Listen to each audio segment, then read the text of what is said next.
একটি মেয়ের কথা তোমরা পাবে। মেয়েটির ভালো নাম হচ্ছে আয়েশা।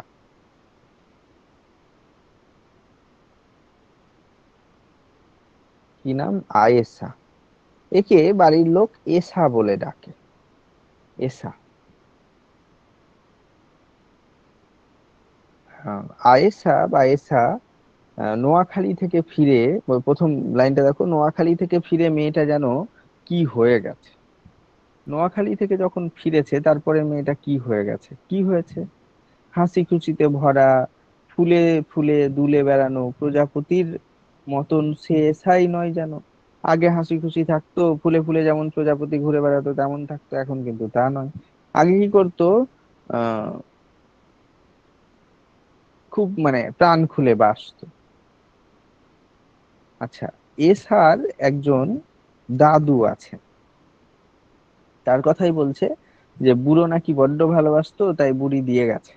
তার যে দিদা, তিনি মারা গেছেন। এসার কাছে ওর দাদু আছে। তো দাদু একা। তো লোকে সবাই বলে, এসার মা দিদি সবাই, যে ওর দাদুকে খুব ভালোবাসতো এসা। ওই জন্য এসার দিদা মারা গেছে কিন্তু দাদু আছে। এখানে একটা লাইন আছে দেখো, সত্যিই কি যেন গুণ করে দিয়ে গেছে বুড়ো। কি গুণ করে দিয়ে গেছে? সর্বদা তার মনে পড়ে, তার মনে পড়ে মনটা বড্ড ভার হয়ে থাকে। এইখানে অন্য একজন বুড়োর কথা বলছে, আমি একটু পরে বলছি। আহ কি হলো ব্যাপারটা? তার প্রথম দিন ঠাকুরদার সঙ্গে গিয়ে সেই যে দেখেছিল, তারপর থেকে প্রত্যেকের মনে কথাটি মনে আছে স্যার। প্রতি খুঁটিনাটিটি পর্যন্ত হাসি খুশি কি একেবারেই নেই?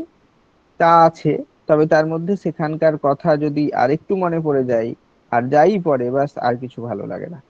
এছাড়া কোথাও থেকে মানে নোয়াখালী থেকে ফিরে এসে এছাড়া এখন এইরকম অবস্থা। কেন এরকম অবস্থা সেটা একটু আর গল্পে গেলেই বুঝতে পারবে।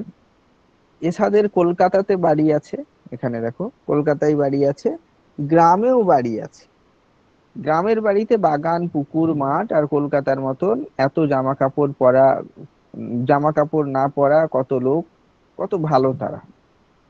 গ্রামের বাড়িতে যা যা থাকে, প্রচুর মানুষ আছে, জামা কাপড় না পরা মানুষজন এরকম আছে। না পরা অর্থে মানে স্বল্প বসনা মানুষজন। এসা এখন বড় হয়ে গেছে, বাবা বলেন 7 বছর বয়স। তাহলে এসার বয়স কত এখন? 7 বছর। 7 বছর। মা মা বলেন 7 বছর 5 মাস। এইটা ইম্পর্টেন্ট, মনে রেখো। এটা প্রশ্ন হওয়ার সম্ভাবনা প্রবল। এসার বয়স কত? তো আক্ষরিক বয়স হবে 7 বছর 5 মাস। ঠিক আছে।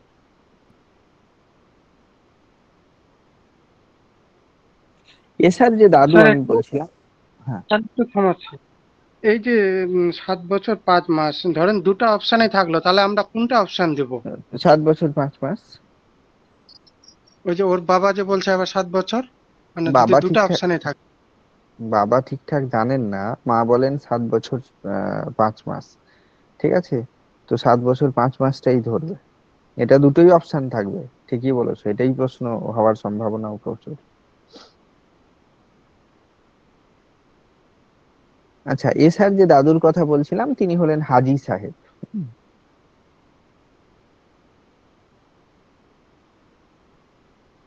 সেই সময়, সেই সময়কার কথা, এটা স্বাধীনতা আন্দোলনের সময়কার গল্প। সে সময় দাঙ্গা হচ্ছে, কলকাতাতেও দাঙ্গা হচ্ছে। দাঙ্গাতে কি হয়? মারামারি, ঘরে আগুন, এই সবগুলোই তো হয়। তো বলছে সেসব ছোট মেয়েদের দেখতে নেই, শুনতেও নেই, স্বাভাবিক এই সব বলবে। তো এই এই জন্য আহ, যে হাজী সাহেব এসাকে নিয়ে যেতেন না। কোথায়?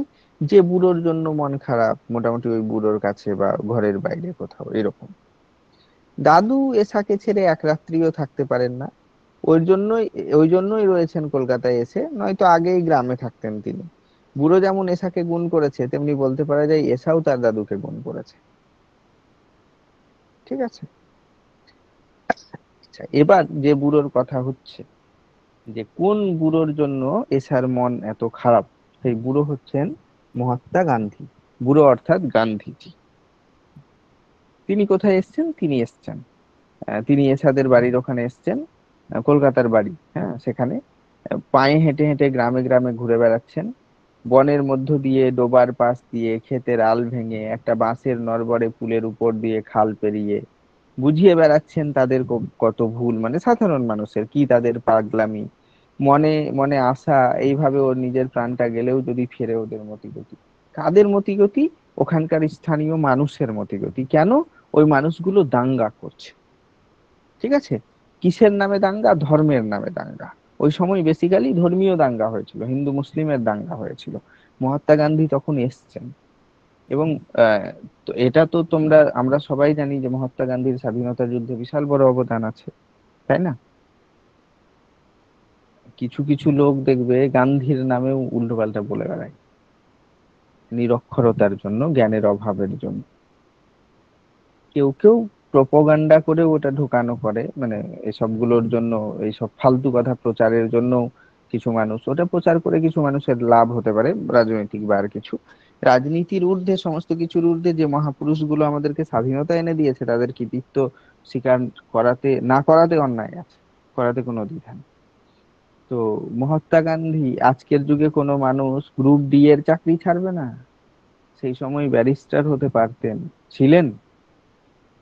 মহাত্মা গান্ধীর যা পড়াশোনা, তাদের লাক্সারি লাইফ কাটছে।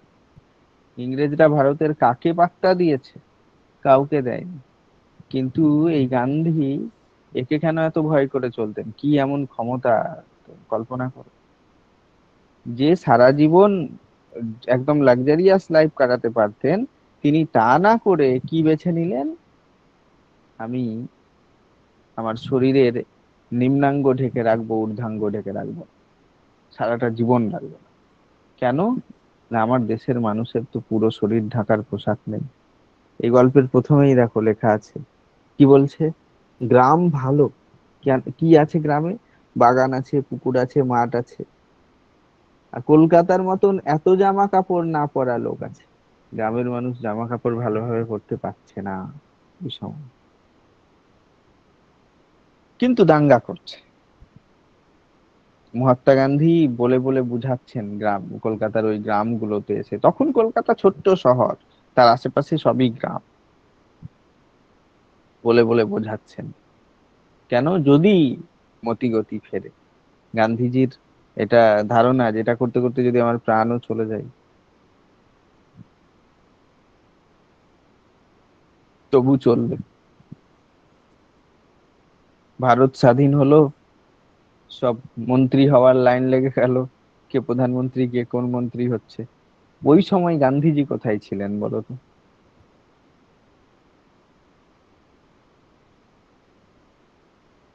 আফ্রিকাতে নাকি? ঠিক ওই সময়ে, ঠিক ওই সময়ে গান্ধীজি বাংলাদেশের নোয়াখালীর দাঙ্গা থামাচ্ছিলেন। এই গল্পটা ওই সময়েরই গল্প। এবং কোনো পদে দেখেছো ব্যক্তিটাকে? কোনো পদেই আছেন। আজ যে আমরা, কিছু কিছু মানুষ ভারতে গান্ধীজির নামে উল্টোপাল্টা বলে দিতে পারছে, গান্ধীজিকে গাল দিতে পারছে, এইটার পেছনেও গান্ধীজির অবদান আছে। তিনি যদি ভারতকে এরকম গণতান্ত্রিক রাষ্ট্র হিসাবে না কল্পনা করতেন, তার ভিত্তিভূমি না রচনা করতেন, তাহলে অন্যান্য দেশে গিয়ে বলে দেখো। যাই হোক, তো বুঝতে পেরেছো কেন গান্ধীজি কলকাতায় এসেছেন, পরিস্থিতি কি? হাজী সাহেব মানে এসার দাদু, দয়ার শরীর। এর আগে কয়েকবার ঘুরে গেছেন, সফল যা হয়েছেন তা খুব বেশি নয়। আবার গান্ধীজি এসেছেন। মহাপুরুষের দয়ার গঙ্গাধারার সঙ্গে নিজের দয়াটুকু মিশিয়ে কিছু ফল হয় কিনা দেখতে চান। বড় ধার্মিক প্রকৃতির লোক ছিলেন হাজী সাহেব। হাজী সাহেবের ভেতরে দয়া মায়া আছে প্রচুর। তিনিও এসেছিলেন মানুষজনকে বোঝাতে যে দাঙ্গা করে, মানুষের ক্ষতি করে, মানুষ হয়ে মানুষের ক্ষতি করে কোনো লাভ নেই। কিন্তু পারেননি। এখন যখন মহাত্মা গান্ধী আসছেন, তো তিনি তো আরো বড় দয়ালু মানুষ। তো বলছেন যে মহাপুরুষের দয়ার গঙ্গাধারার মধ্যে যদি নিজের দয়াটুকু মিশিয়ে কিছু লাভ হয়, কিছু ফল হয়, তাই আসছেন। কে আসছেন? হাজী সাহেব। দিন চারেক মতো দেখা হলো কাজ করতে গিয়ে, বোঝাতে গিয়ে হাজী সাহেবের সঙ্গে। একদিন এসাকে বললেন হাজী সাহেব যে তোমায় গান্ধীজি নেমন্তন্ন করে পাঠিয়েছেন, যাবে কি? এসা তখন এটা কিন্তু ফ্ল্যাশব্যাকের কাহিনী বলছি, হ্যাঁ, এখনো এসার মন খারাপ হয়নি, এবার হবে শেষে গিয়ে। তো এসা তখন হাসি খুশি ভীষণ, দিয়ে নেমন্তন্নতে লোভ আছে, ছোট বাচ্চাদের খাওয়ার যেমন লোভ থাকে তেমন। এবং এসার, আচ্ছা, এসা ধর্মগত দিক থেকে কোন মুসলিম। ধর্মের? মুসলিম ধর্মের। তো ওখানে বলছে যে হিন্দুদের বাড়িতে খেতে গেলে বেশি মিষ্টি দেয়, তো মিষ্টি বেশি দেয় বলে এসার খুব ভালো লাগে। ছোট বাচ্চাদের মিষ্টি এমনি পছন্দের, তার কারণ কি, যে ওদের হাড়ের বৃদ্ধি ঘটে, তো হাড় বড় হয়, তো ওই জন্য গ্লুকোজের প্রয়োজন হয়, দেখবে ছোট বাচ্চা প্রচুর মিষ্টি খায়। ছোট বাচ্চাদের মিষ্টি খাওয়া খুব একটা খারাপও নয়, বড়দের খাওয়া খুব খারাপ, যে হাড়ের বৃদ্ধি যখন থেমে গেছে আর প্রয়োজন নেই। তো ওই জন্য ওর খুব পছন্দ। তো হাজী সাহেবকে জড়িয়ে ধরে বলছে, যাবো দাদু, কি কি হবে? আচ্ছা বেশ, যাবো, কি কি হবে মানে কি খেতে পাবো ওখানে গেলে? বাচ্চাদের এটা স্বভাব সিদ্ধ। তো দাদু বলছে, বাটি খানেক ছাগলের দুধ আর, যেমনই বলেছে বাটি খানেক ছাগলের দুধ, ও বলছে ওয়াক শব্দ করে মুখ গোজ করে একটু দাঁড়িয়ে রইলো, তারপর রাগ করে দাদু হাঁটুতে একটা ছোট্ট ঘুষি মেরে বললো, যাও, তোমার ছাগলের দুধের নেমন্তন্ন আমার দরকার নেই। তো সঙ্গে সঙ্গে কি করলো, ও দাদু ওকে কোলে তুলে নিয়ে বললো যে, না রে পাগলি, এটা খাবার নেমন্তন্ন নয়। কিসের নেমন্তন্ন?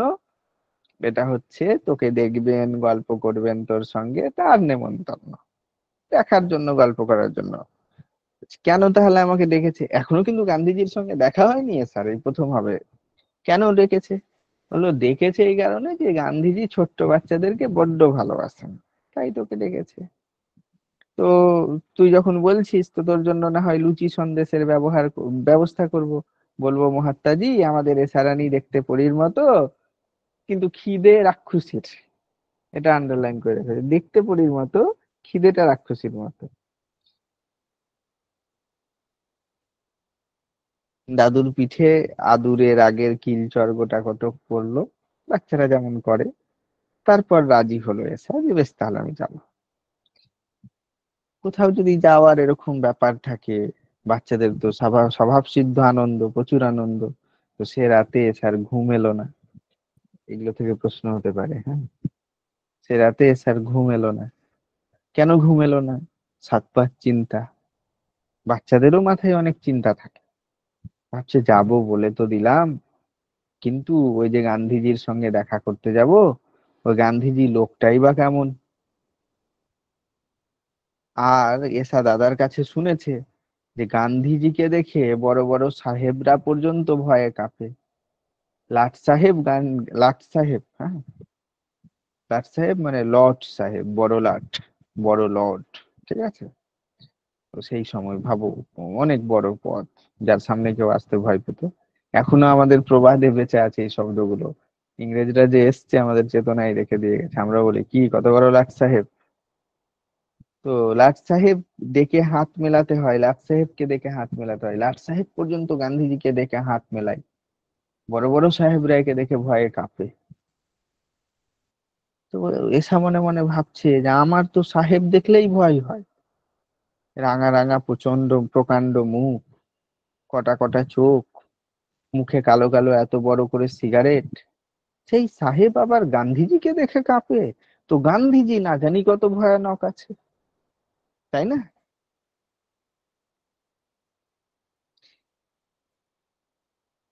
বাচ্চাদের তো কল্পনা করতে ইয়ে লাগে না।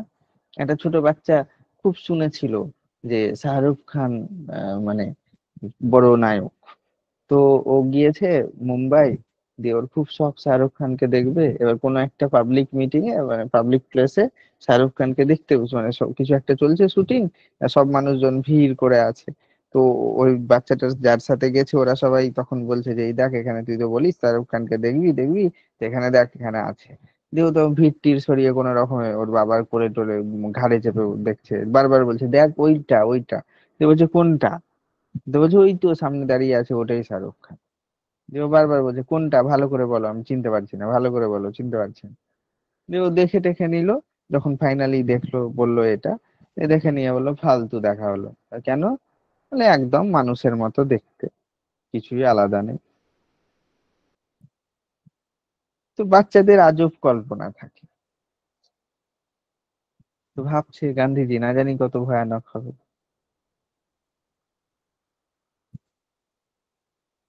তার উপরে দাদুর কাছে শুনেছে, কি শুনেছে, গায়ের পর গা, মাঠ ঘাট বন বাদার বেয়ে চলেছেন তো চলেইছেন গান্ধী।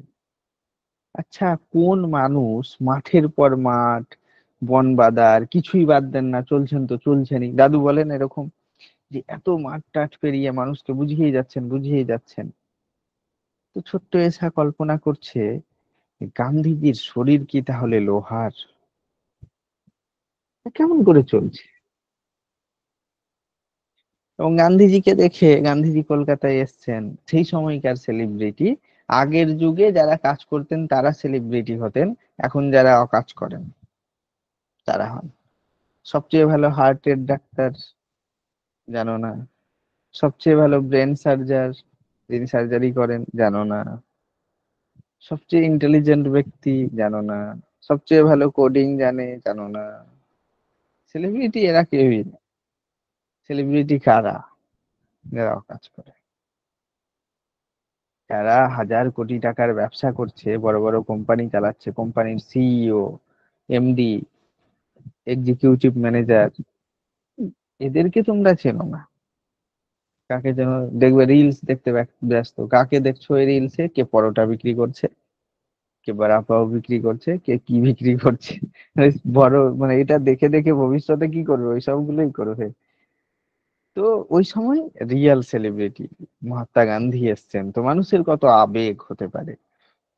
মালদার গৌড়ে যখন চৈতন্যদেব আসলেন, রাস্তার দুধার দিয়ে মানুষের ঢল নেমে গেল। হোসেন শাহ দেখে ভয় পেয়ে গেলেন, বাপরে একটা মানুষের এত প্রভাব। তো গুণ দেখে সেলিব্রিটি তৈরি হতো, তখন ফেসবুক তো ছিল না, ভাগ্য ভালো ছিল। তো মহাত্মা গান্ধীকে দেখে সবাই ভেট নিয়ে আসছেন। ভেট মানে কি?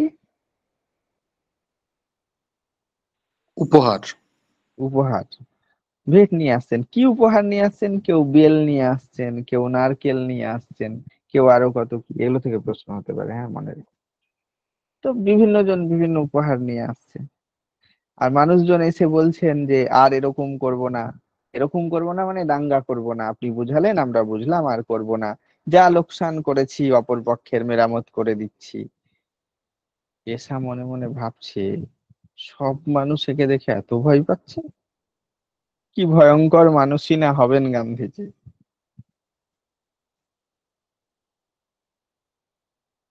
এছাড়া এবার একটা মনে চিন্তা এলো, হচ্ছে কি মরতে রাজি হলো এসা। মনে মনে ভাবছি, আমি কি মরতে যে রাজি হলাম। যা খুশি তাই নাকি করতে পারেন গান্ধীজি। গান্ধীজি তাহলে যা খুশি তাই করতে পারেন, পরীদের মতো, কিংবা হিন্দুদের দেবতাদের মতো? হ্যাঁ পারেনি তো।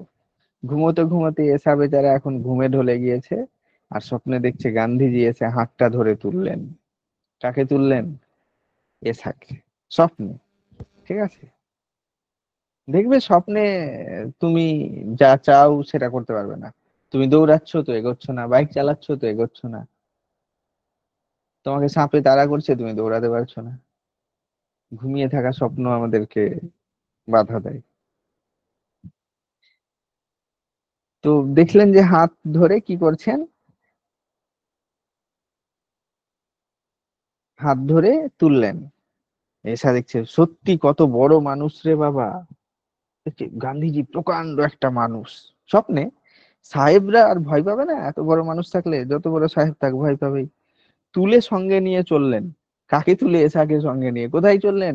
বনবাদার মাঠ ঘাট বাঁশের পুল, ওই যে দাদুর কাছে গল্প শুনেছে। আর লোকরা চারদিক থেকে ভেট নিয়ে নিয়ে ভেট দিচ্ছে, কি দিচ্ছে? আম জাম কাঁঠাল নারকেল। একটু কিরকম হয়ে চললো এসা, ভালো লাগা কি মন্দ লাগা বুঝতে পারছে না, বলতে পারছে না। তারপর কষ্ট হতে লাগলো, পড়ে যাচ্ছে, কাপড় ছিঁড়ে যাচ্ছে, স্বপ্নে যেমন হয়। পায়ে কাঁটা বিচ্ছে, গাছ সরে গিয়ে ঝরঝর করে রক্ত পড়ছে। এ বলছে, ওগো আমায় ছেড়ে দাও না, আর পারছি না।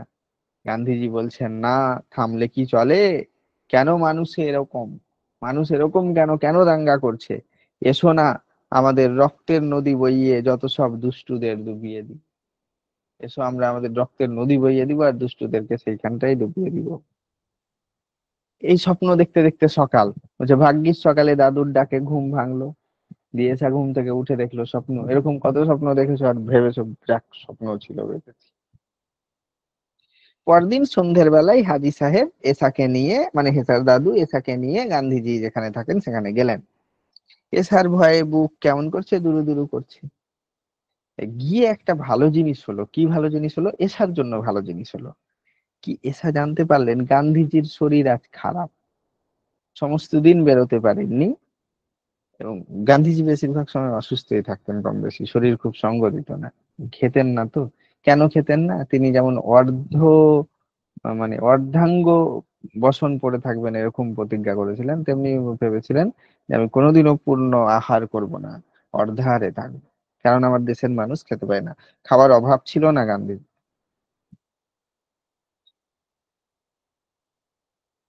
গিয়ে দেখছেন যে গান্ধীজি যেখানে থাকেন সেখানে বাড়িটা কেমন ছোট্ট গরিব লোকের বাড়ির মতো। এসাদের বাড়ি তো ওটা থেকে অনেক বড়। তার ঘরের সামনে চেয়ারের মধ্যে হাজী সাহেব এসাকে নিয়ে ঢুকলেন, এক ঘরের মধ্যে। বাইরে উঠোনে অনেক লোকজন চুপচাপ করে বসে আছে, হাজী সাহেবকে দেখে সবাই সেলাম করলো। ভেতরে বেশি লোক নেই। ভেতরে কে কে আছে? মাদুরে একজন মেয়ে বসে চরখা ঘোরাচ্ছে, গান্ধীজির লোগো, গান্ধীজির আইডেন্টিটি চরখা।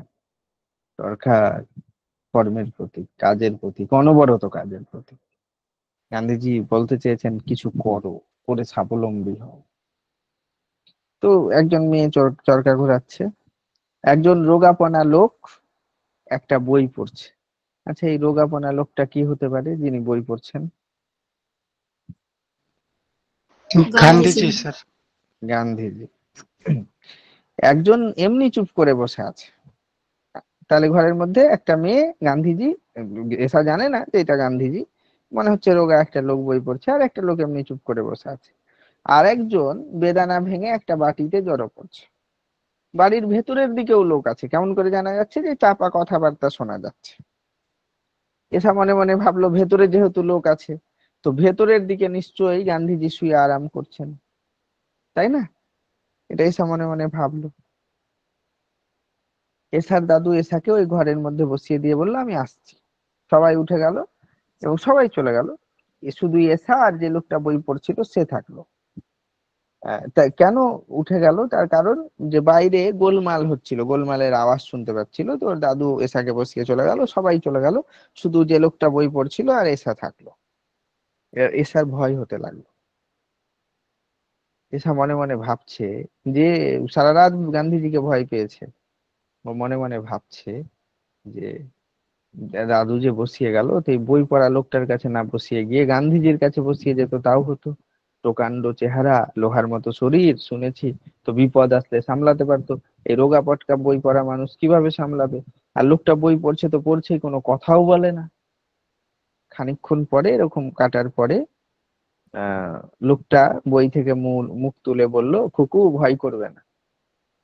তো এসার একটু তবু ইয়ে হলো। ওখানে দেখলো যে লোকটা দেখতে ভালো না, কিন্তু হাসিটা বেশ মিষ্টি মিষ্টি। কথাটুকু দাদুর মতোই আদুরে গলা, কথাতেও আদর আছে। ওইটুকু বলেই ও কিন্তু বই পড়তে লাগলো আবার। খুকু ভয় করবে না, এইটুকু বলে বই পড়তে লাগলো। এসা অনেকক্ষণ চুপ করে ওর দিকে চেয়ে বসে রইলো। যতই দেখতে লাগলো ওই লোকটার দিকে, ততই মনে হলো যে একটু যেন কথা কই, কিন্তু কি কথা বলবে? তখন ভেবে চিন্তে জিজ্ঞেস করলো, হ্যাঁ গা গান্ধীজি কোথায়? গান্ধীজিকে জিজ্ঞেস করছে, হ্যাঁ গা গান্ধীজি কোথায়? লোকটা তখন আরো মিষ্টি করে হেসে বলল, কেন, কি হবে? তাকে আমি দেখবো, তাই জন্য এসেছি। বলছি, কি হবে দেখে? এর উত্তর এসা কি দেবে? যে নেমন্তন্ন খেতে এসেছি, দাদু তো বলেছে যে গরু ছাগলের দুধ খাবি। তো ওইটা মনে পড়ে গেল, না এরাও, এই লোকটাও যদি ঠাট্টা করে। এ তখন মনে পড়ে গেল, দিয়ে বলছে তার নাকি অসুখ, তাই। লোকটা চেয়ে আবার মিটি মিটি হাসতে লাগলো। এসার তখন একটু রাগ হচ্ছে, কিন্তু এত মিষ্টি হাসি, ওর দাদুর চেয়েও বেশি মিষ্টি, যে কথা বলতেও ইচ্ছে করছে। এবার কি জিজ্ঞেস করবে? ভেবে ভেবে আবার একটা কথা মনে হলো, জিজ্ঞেস করলো, হ্যাঁ গা, কত বড় গান্ধীজি? মানে দেখতে তো এসছি, গান্ধীজি লোকটা কত বড়? এই ঘোরের মতন, মানে এই ঘরের মতো? লোকটা হাত হাত ঘুরিয়ে লোকটা আবার এসার দিকে চেয়ে হাসতে লাগলো। এসা বলল, ওরে বাবা, এই ঘরের মতো যদি হয়, তাহলে লোকটা যে অসুস্থ হয়ে শুয়ে আছে, তো শুয়ে কিসে আছে? এত বড় বিছানা কোথায় পেলো? এমন সময় সবাই হই হই করতে করতে ফিরে আসলো, দাদু আসলো। দাদু বলল কিছু হয়নি, ওই মিছে হল্লা করছিল সবাই বাইরে। তারপর দাদু সেই রোগাপনা লোকটিকে সেলাম করে বললেন, এই আমার নাতনি মহাত্মাজি, নাম আয়েশা, আমরা এসা বলে ডাকি। এসার মনে হলো কি যেন কি রকমটা হয়ে গেছে, কি ভাবছে কি দেখছে কিছুই বুঝতে পারছে না। হা করে ঠাই লোকটার দিকে চেয়ে রইলো। সে তখন আরো মিষ্টি করে মিটিমিটি হাসছে।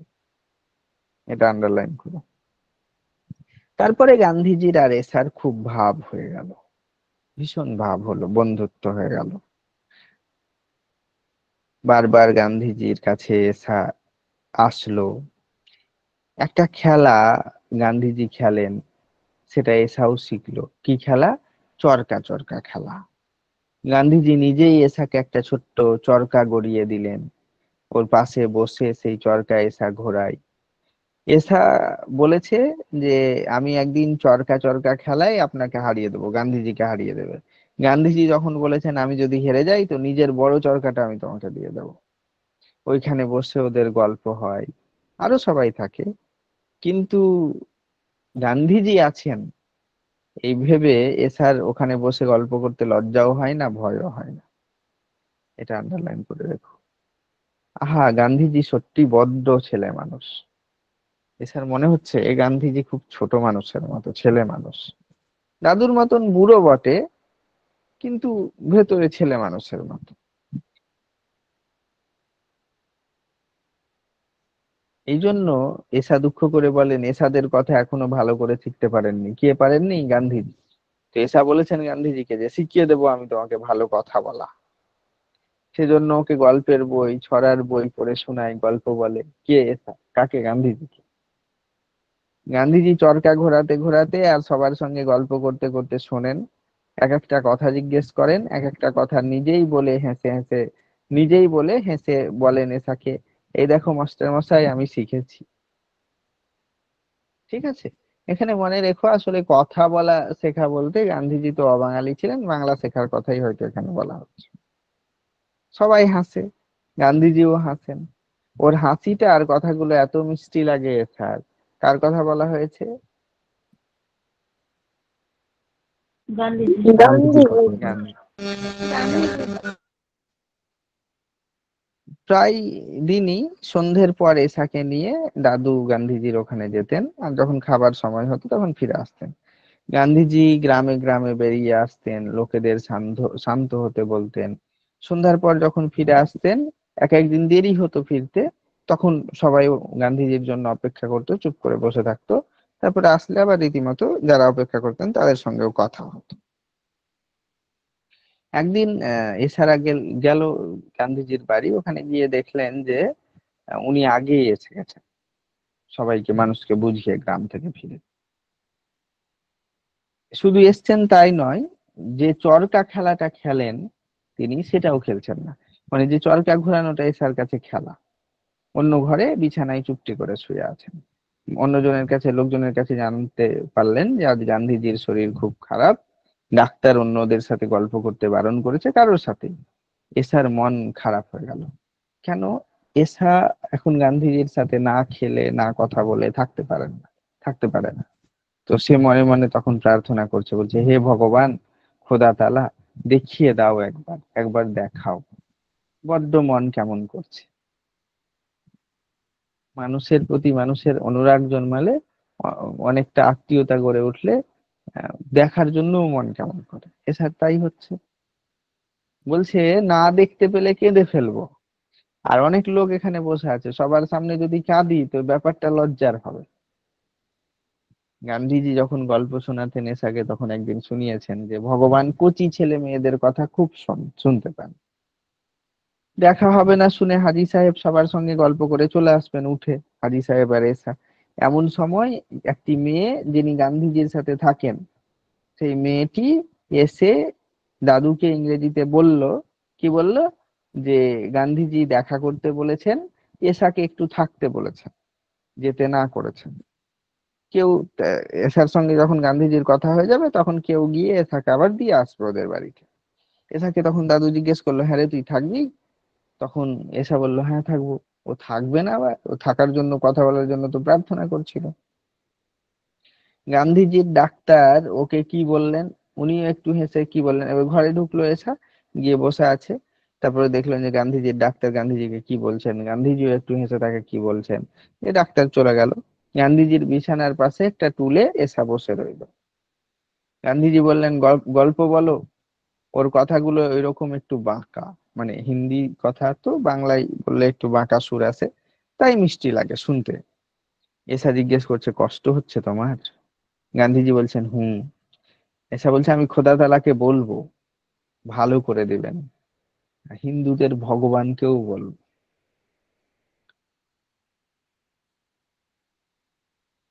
ছোট্ট বাচ্চা মেয়ে তো, ভাবছে আমারও আরাধ্যকে বলবো, তোমারও আরাধ্যকে বলবো, মোদ্দা কথা তুমি যেন ভালো হও। গান্ধীজি বলছেন, ওরা একই, তোমার কথা শোনেন? কে কার কথা বলছেন? ওরা একই, তোমার কথা শোনেন? কে শোনে, শোনে না? ভগবানের কথা বলছি। ভগবান, ভগবান আর খোদা ভগবান, তাআলা। খোদা তাআলা। এসা বলছে, হ্যাঁ খুব শোনেন, খুব শোনেন, এবং প্রমাণ এটা, আমি তো এক্ষুনি মনে মনে প্রে করছিলাম যে তোমাকে না দেখতে পেলে আমি কেঁদে ফেলবো, অমনি লোক পাঠিয়ে দিয়ে আমাকে ডেকে নিয়ে এলেন। গান্ধীজি বলছেন, সত্যি? এটা বলে গান্ধীজি মুখের দিকে চেয়ে মানে হাসতে লাগলেন। তারপরে একটা ঘন্টা টিপলেন, ঘন্টা ছিল গান্ধীজির পাশে। আওয়াজ হতে ওই মেয়েটা যে সেবা করে সে এসে হাজির। তাকে কি বলতে সে আর একটি লোককে ডেকে নিয়ে এলো। কারোর সঙ্গে কথা বলতে চাইলে ওই যে লোকটা এলো, সেই লোকটি দোভাষীর কাজ করে, ট্রান্সলেট করে। গান্ধীজি অনেকখানি বাংলা বলতে পারেন না, তো ওই জন্য দোভাষীকে ডাকলেন। তো এবার গান্ধীজি বলছেন নিজের ভাষায়, হিন্দি অথবা ইংরেজিতে, দোভাষী যেটা বাংলা করে এসাকে শোনাচ্ছে। বলছে, গান্ধীজি বলছেন তোমার খোদা তাআলাকে বলো যে ওর কষ্ট কমাতে হবে না, অর্থাৎ গান্ধীজির কষ্ট কমাতে হবে না। এসা আশ্চর্য হয়ে বলছে, কেন? তখন দোভাষী আবার গান্ধীজির কাছ থেকে শুনে নিয়ে বলছেন যে তার চেয়ে অন্য সবার কষ্ট কম করতে বলো। দাঙ্গাতে যাদের বাড়ি ঘর চলে গেছে, যাদের নিজের লোক মরেছে, আবার খবর পাওয়া গেছে বিহার বলে একটি জায়গা আছে, সেখানে অনেক লোকের এইরকম কষ্ট হচ্ছে, ওখানেও দাঙ্গা হচ্ছে, শুধু কলকাতা নয়, বিহারেও। গান্ধীজি বলেছেন তাদের কষ্ট বন্ধ করতে বলো খোদা তাআলাকে। এসার সারল্য দেখো মত। এসা বলছে, ও বাবা, সে যে অনেক লোক হয়ে গেল। এটা শুনে নিয়ে গান্ধীজি আর দোভাষী দুজনেই হেসে উঠলেন। কেন? গান্ধীজি এসার পিঠে হাত দিয়ে জিজ্ঞেস করলেন, কষ্ট হবে খোদা তাআলার? বলে, এত লোকের দায়িত্ব চাপিয়ে দিলে খোদা তাআলার কষ্ট হবে? এসা বলছে, ওমা হবে না, অনেক লোক যে। তারপর গান্ধীজি অনেকগুলো কথা দোভাষীকে বললেন। দোভাষী এসাকে বলল যে, বলছেন শুধু তাই নয়, যারা লুট করছে, লোক মারছে, ঘরে আগুন দিচ্ছে, তাদেরও মন ভালো করে দিতে হবে, তাদের মনেও যেন পাপ না থাকে, লুট করার, লোক মারার ইচ্ছে না থাকে। বলো তোমার খোদা তাআলাকে। আর এমনটা যদি খোদা তাআলা না করতে পারেন, তাহলে তাহলে গান্ধীজি আরো কষ্ট করতে করতে মরে যাবে। গান্ধীজির প্রতি এসার টান আগে তো ফিল করেছো, এবার এটা মরে যাবেন শুনে এসা বলছেন, এসার মুখ শুকিয়ে যাচ্ছে। তিনি গান্ধীজির মাথায় হাত দিয়ে বলছেন, না মরো না। গান্ধীজি সেই রকম হেসে হেসে বলছেন, নিশ্চয়ই মরবো। কি করে? এসা জিজ্ঞেস করছে, কি করে? গান্ধীজি বলছেন, উপোস করব, না খেয়ে থাকবো। এসা আর মুখ ভয়ে মুখের পানে ঠাই চেয়ে রইল। এসা গান্ধীজির মুখের দিকে এক দৃষ্টিতে তাকিয়ে আছে, এটা শুনে চোখ ছলছল করে উঠলো। তারপর গলাটা জড়িয়ে ব্যাকুল হয়ে বলল, আচ্ছা আমি বলবো খোদা তাআলাকে, করো না উপোস, না কখনো করো না। বাড়ি এসে যতক্ষণ না ঘুম হলো, যতক্ষণ জেগে থাকলো, ততক্ষণ খোদা তাআলাকে ডাকলো। ঘুমিয়ে গেল বাচ্চাটা, স্বপ্নেও খোদা তাআলাকে ডাকছে। পরের দিন অসুখ বলে গান্ধীজি কোথাও বেরোলো না। এসা গিয়ে দেখলো আরো রোগা হয়ে গেছে গান্ধীজি। জিজ্ঞেস করলো এসা যে কি ব্যাপার? তখন গান্ধীজি বললেন যে তোমার খোদা তাআলা কিছু করেননি। খবর পাওয়া গেল লোকেরা আরো ঘর জ্বালাচ্ছে, দাঙ্গা বেড়ে গেছে, আরো কাটাকাটি করছে, আরো লুট করছে। গান্ধীজি নিশ্চয়ই উপবাস করে মরবেন, গান্ধীজি নিশ্চয়ই উপোস করে মরবেন।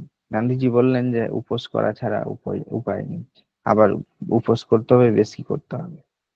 এসা চোখের জলে দু গাল ভিজিয়ে বলছে, না করো না, উপোস করো না। আমি আমি এই সমস্ত রাত আজ খোদা তাআলাকে ডাকবো, এবার নিশ্চয়ই শুনতে পাবেন তিনি। গান্ধীজি শুয়ে শুয়ে একটু হাসলেন। আজিমা মরবার আগে এরকম হেসেছিলেন, সেই রকম আজিমা একটি মেয়ে গান্ধীজির ছাত্রী থাকতেন, দেখলে কষ্ট হয়। প্রবাসীর দিকে চেয়ে কি বললেন, সে তাকে বলল, উনি বলছেন লোকেরাও কথা শুনছে না, তোমার খোদা তাআলাও কথা শুনছেন না, উনি করবেনই এবার উপোস, মরবেন। পরের দিন টেলিগ্রাম পেয়ে এসাদের চলে আসতে হলো। এছাড়া এবার চলে এলো গ্রামের বাড়িতে। তারপর অনেক দিন হয়ে গেল, অনেক কিছু এসা শিখেছে, অনেক কিছু এসা ভুলেছে, এসা বড় হয়েছে, কিন্তু গান্ধীজির সঙ্গে শেষ দেখার ছবি ভুলতে পারেনি। আর আজ এসা কেমন আছে, এসা কেমন হয়ে গেছে, সেই প্রথম দিকটাই মনে করো। হাসি খুশিতে ভরা, ফুলে ফুলে দুলে বেড়ানো প্রজাপতির মতো এসা, আর এসা ওই রকম এসা নেই। তাই লোকে ঠাট্টা করে বলে বুড়ো নাকি বড্ড ভালোবাসতো, বুড়ো গান্ধীজি।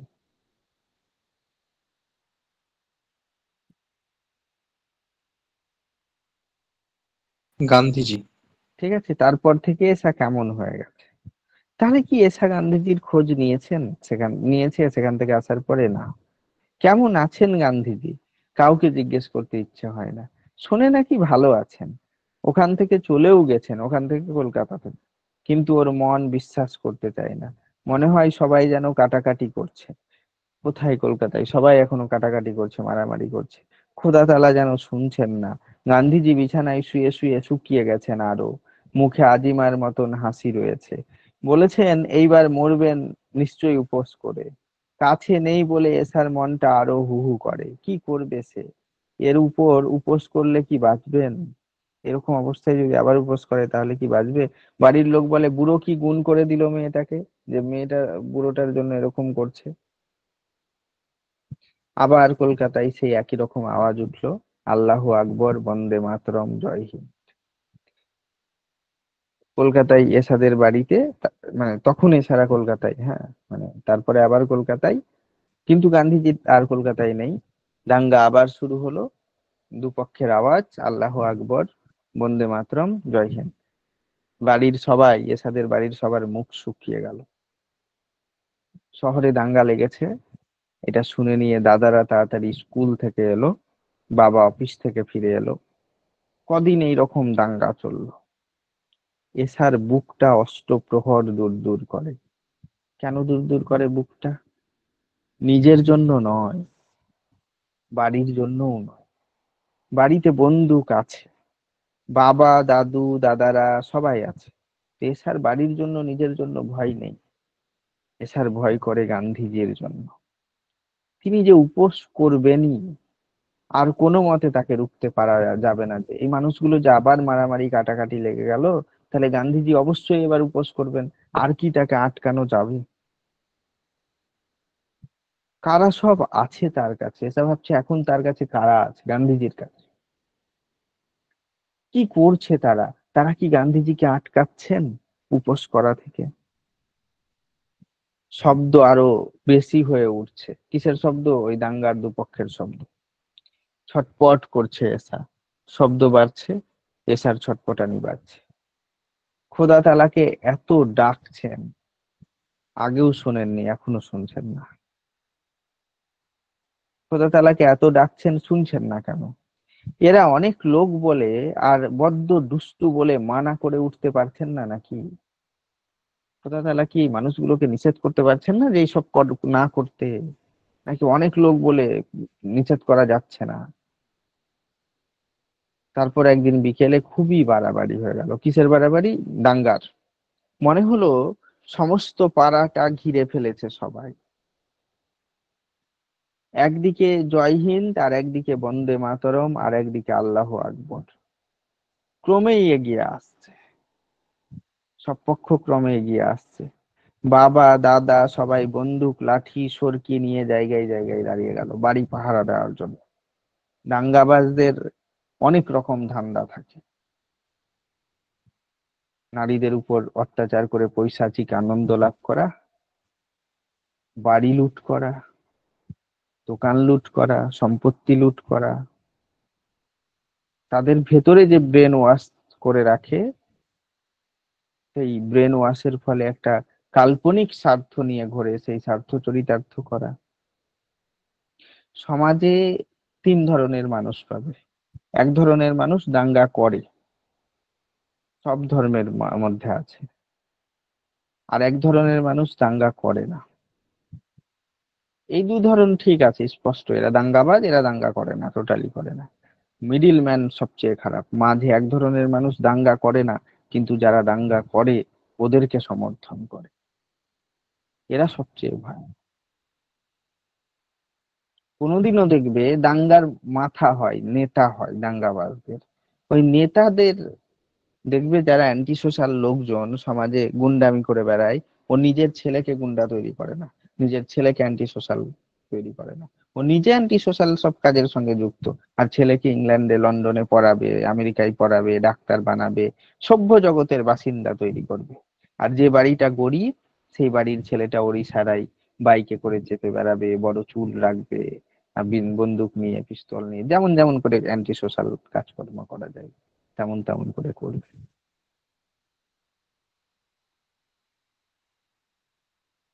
তো বাড়ি পাহারা দিচ্ছে সব দাদারা। এসার কি হতে লাগলো, এক একবার মনে হতে লাগলো যেন গান্ধীজির মাথার কাছটিতেই গান্ধীজির মাথার কাছটিতেই দাঁড়িয়ে রয়েছে। মনে হচ্ছে গান্ধীজি মাথার কাছে দাঁড়িয়ে বলছে, কি বলছেন, তুমি করো না। গান্ধীজির মাথার কাছে দাঁড়িয়ে এসা বলছেন, বলছে কি বলছে, তুমি করো না উপোস, আমি আরো ডাকছি খোদা তাআলা। এসা যেন দেখতে পাচ্ছি যে আমি গান্ধীজির মাথার সামনে দাঁড়িয়ে আমি বলছি তুমি উপোস করো না, এই মানুষগুলোকে দেখে। গান্ধীজির যে জীবন দর্শন, তাতে তিনি মনে করতেন যে হিংসা দিয়ে হিংসা আটকানো যায় না, হিংসা দিয়ে হিংসা আটকানো যায় না। তিনি মনে করতেন যে যখন হিংসুক লোকজন আসবে, অত্যাচারী লোকজন আসবে, সেই সময় ওদের সামনে তুমি নিজেকে দাঁড় করিয়ে দাও, নিজেকে কষ্ট দাও। তো অসহায় মানুষকে কষ্ট, একটা শক্তিশালী মানুষ দুর্বল মানুষকে অনেকক্ষণ ধরে কষ্ট দিতে পারবে না, ও যদি প্রতিবাদ না করে। তো একটা দুর্বল মানুষ প্রতিবাদ করছে না, যাই অত্যাচার করছে মুখ বুজে সহ্য করে নিচ্ছে, তাহলে শক্তিশালী মানুষটা অনেকক্ষণ অত্যাচার করতে পারবে না, কিছুক্ষণ পরেও বিবেকের যন্ত্রণায় বিবেক জাগ্রত হয়ে যাবে। যদিও সত্যি কথা এটা যে সবার বিবেক জাগ্রত হয় না। তো গান্ধীজি এটা এই দর্শনে বিশ্বাসী ছিলেন। তো গান্ধীজি মনে করতেন তোমরা অন্যায় করছো, তো আমি না খেয়ে নিজেকে শাস্তি দিব, তুমি দেখতে পারবে আমাকে, আমি যে না খেয়ে খেয়ে মরবো, আমি নিজেকে শাস্তি দিব, এটা মেনে নিতে পারবে? এছাড়া সমস্যা, ও গান্ধীজিকে নিজের মনে করেন, কাছের মনে করে। তো গান্ধীজি যেন উপোস না করে, মাথার সামনে দাঁড়িয়ে বলছে তুমি উপোস করো না, আমি ডাকছি খোদা তাআলাকে। আর ব্যাকগ্রাউন্ড থেকে, বাইরে থেকে বন্দে মাতরমের আওয়াজ বেড়ে আসছে, এগিয়ে আসছে আল্লাহু আকবরের আওয়াজ। এসা ভাবছে কি করব, কাকে বলবো, এরা যে এরকম শুরু করলো, গান্ধীজি কি আর বাঁচবেন? একবার বলছে হে ভগবান, একবার বলছে হে খোদা তাআলা। দাঙ্গাটা কিসের? সাম্প্রদায়িক। আর একটি ছোট্ট বাচ্চা যে একটি মানুষকে বাঁচানোর জন্য দুই ধর্মের আরাধ্যকে একসাথে ডাকছে, হে ভগবান হে খোদা তাআলা। শুনছো না কেন তুমি?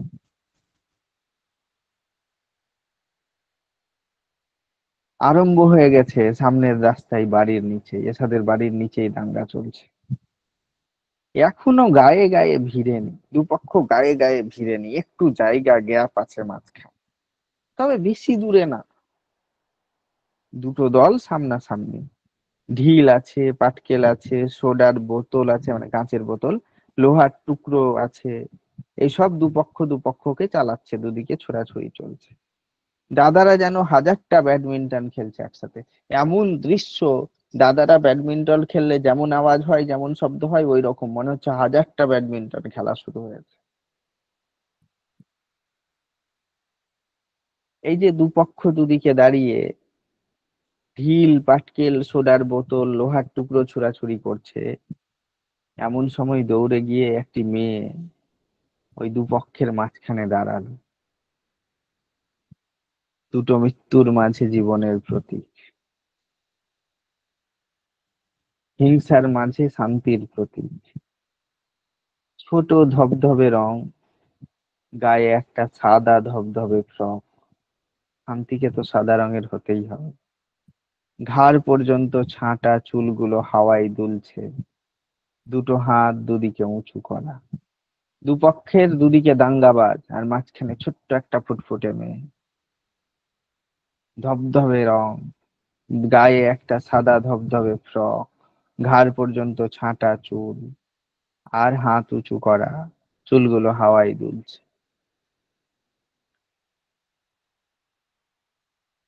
কি বলছে সেখানে দাঁড়িয়ে?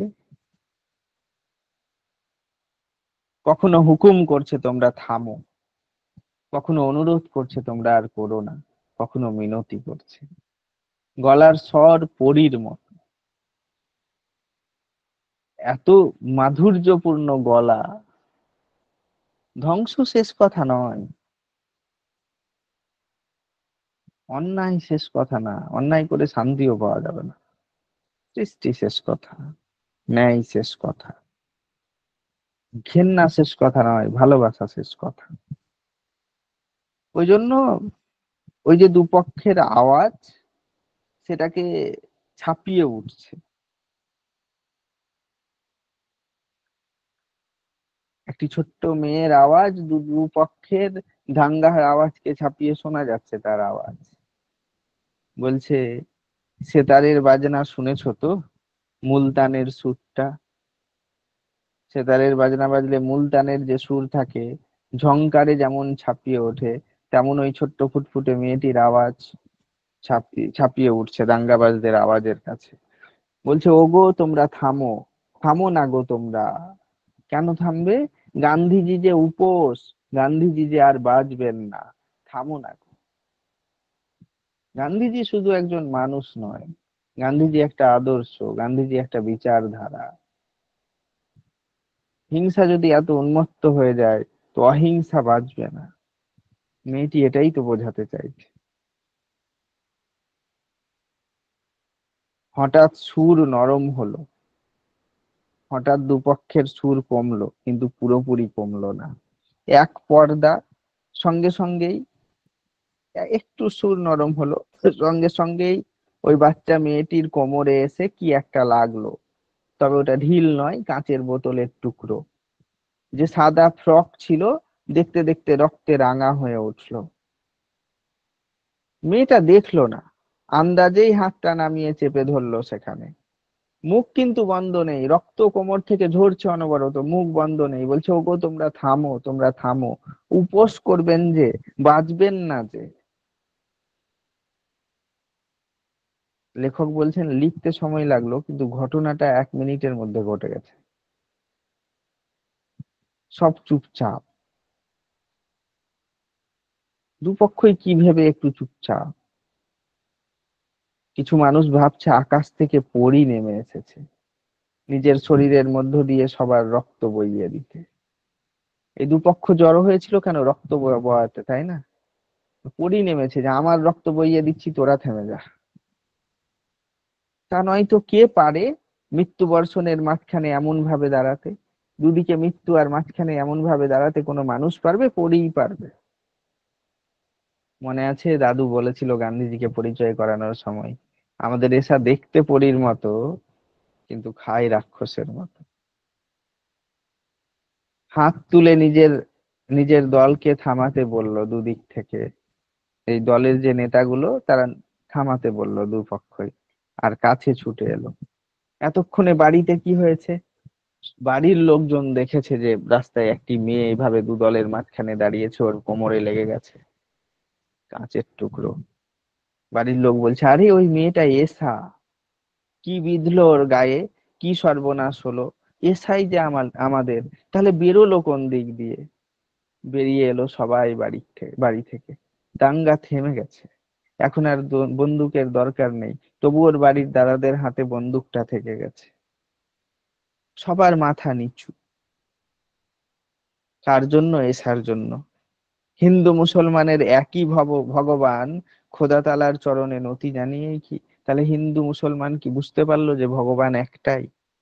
তার নাম আলাদা আলাদা হতে পারে, তারই চরণে কি নতি জানিয়েই সবাই থামলো? এসাকে বাড়ি নিয়ে আসা হলো, টেলিফোনে খবর পাওয়া গেল দিল্লি থেকে গান্ধীজি আসছেন, হাজী সাহেবকে তিনি ডেকেছেন। আবার সবাই হাতে হাত দিয়ে চেষ্টা করবে, সব ভাই মিলে সব ভাইকে বাঁচাতে হবে। মানুষ তো মানুষেরই ভ্রাতৃত্ব বোধে বন্ধনে যুক্ত, তাই সব ভাই মিলে সব ভাইকে বাঁচাতে হবে। ঠিক আছে, এটা এখানেই শেষ।